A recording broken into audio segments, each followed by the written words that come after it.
अस्सलाम वालेकुम, आप देख रहे हैं द लाइन ऑफ फायर और मेरा नाम एहतशाम उमीरुद्दीन है। नाजरीन, आज के प्रोग्राम में मैं बरमला आपको ये कह रहा हूं कि इस मुल्क में गरीब होना एक जुर्म है।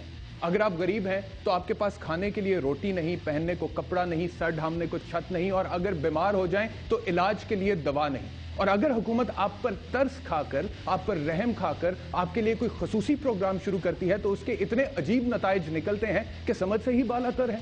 अगर सस्ती रोटी स्कीम मुतारिफ कराई जाती है तो वो इस हद तक स्कैंडलाइज हो जाती है कि उसकी शोहरत सिर्फ और सिर्फ एक स्कैंडल की सी रह जाती है, इतनी मुतनाज़ा हो जाती है। अगर मुफ्त अद्वियात गरीबों में तकसीम की जाती हैं तो उसकी एक मिसाल पंजाब इंस्टीट्यूट ऑफ कार्डियोलॉजी की है, जहां पर आर्ज़े कर्ब में मुब्तला गरीब लोगों को मुफ्त दवाई तकसीम की गई जो इस हद तक गैर मयारी थी कि उसे खाने से 60 के करीब लोग जा बहक हो गए। 150 के करीब लाहौर के मुख्तलिफ अस्पतालों में ज़ेरे इलाज हैं, जिनमें से 50 से ज्यादा की हालत तशवीशनाक है। नाजरीन, ये क्या है? इसे मैं लफ्जों में किस तरह से बयान करूं? सोचिए, एक गरीब आदमी जिसे जिंदगी की उम्मीद सरकारी अस्पताल में लेकर जाती है, वहां पर उसे मिलता क्या है? मौत। क्यों? क्योंकि इस मुल्क में गरीब होना एक जुर्म है। नाजरीन, मुझे नहीं मालूम किसकी मुजरिमाना गफलत है, किसकी करप्शन है, किसकी बददियानती है, किसकी लापरवाही है, किसकी गैर जिम्मेदारी है, लेकिन जिसकी भी है, खमियाजा हमेशा इस मुल्क में एक गरीब आदमी को भुगतना पड़ता है। क्यों? क्योंकि इस मुल्क में गरीब होना एक जुर्म है। अगर आपको मेरी बातें समझ में नहीं आ रही तो एक विक्टिम फैमिली के तासुरात सुन लीजिए, समझ में यकीनन आ जाएंगे। ये दवाई खाती थी, इनको खून की उल्टियाँ आने शुरू हो गई। हॉस्पिटल लेके गए, वो कहने लगे इनकी हालत सीरियस है, इनको खून लगेगा, ये दवाई से रिएक्शन हो गया इनको,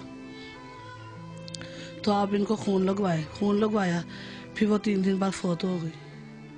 उनकी बहुत ICU में थी, हॉस्पिटल में, उनकी तबीयत बहुत ख़राब हो गई। वो 5 साल ये दवाइयाँ दे रहे थे। अब 28 नवंबर को दवाई लाई है, तो 28 नवंबर को दवाई लाई, फिर उनकी तबीयत ख़राब होनी शुरू हो गई खाते खाते। तो वो आहिस्ता आहिस्ता पता चला भाई इनकी ये दवाइयाँ खाने से हुई। खून आना शुरू हो गया, पोटी के रास्ते खून आया, उल्टियाँ आई उनको खून की। तो फिर हम हॉस्पिटल ले गए। उन्होंने कहा कौन सी दवाइयाँ लेती हैं? हमने कहा ये वाली। उन्होंने कहा ये दवाई बंद कर दे। उसके बाद उनको ICU में रख लिया। कहने लगे खून लगवाओ इनको खून की ज़रूरत है, डेंगू हो गया। डेंगू की ये दवाइयाँ डेंगू की लामत करती है। कार्डियोलॉजी वाले जिन्होंने दवाइयाँ गलत दी, अगर दवाइयाँ गलत थी, हमारे एड्रेस उधर लिखे हुए थे, वो उधर मना करते हम लोगों को। अगर फ़ोन नंबर नहीं था, घरों के एड्रेस तो थे ना, बोले चाहते अपने बंदों को भाई इन घरों में जाकर दवाइयाँ बंद करो। अभी भी और लोग भी खा रहे हैं, मेरी बहन भी खा रही है, उसके भी वो सेल कम हो गए। वो उधर गई, उन्होंने कुछ नहीं कहा, उन्होंने कहा बस दवाइयाँ बंद कर दो। उन्होंने उसकी कोई ट्रीटमेंट नहीं की, वो कह रहे दवाइयाँ बंद कर दो, उन्होंने वापस भेज दिया। न्यू हॉस्पिटल में चेकअप किया, उसका टेस्ट किया, उन्होंने कहा उधर जाकर दिखाएं, वो कुछ करेंगे। उन्होंने कुछ नहीं किया। आज ये गए, कल को और भी जाएंगे। कितने लोग मरे, किसी का है, किसी का 2। मेरा तो वो सहारा थी, मेरा मियाँ फौत हो गया, वो सहारा थी मेरा तो सहारा टूट गया।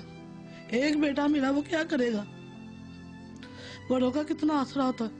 मेरे घर में 7 थे, अब 6 रह गए। एक बेटा, 6 औरतें थी, वो हमारे घर में बड़ी थी, और हमारे घर में कोई बड़ा नहीं है।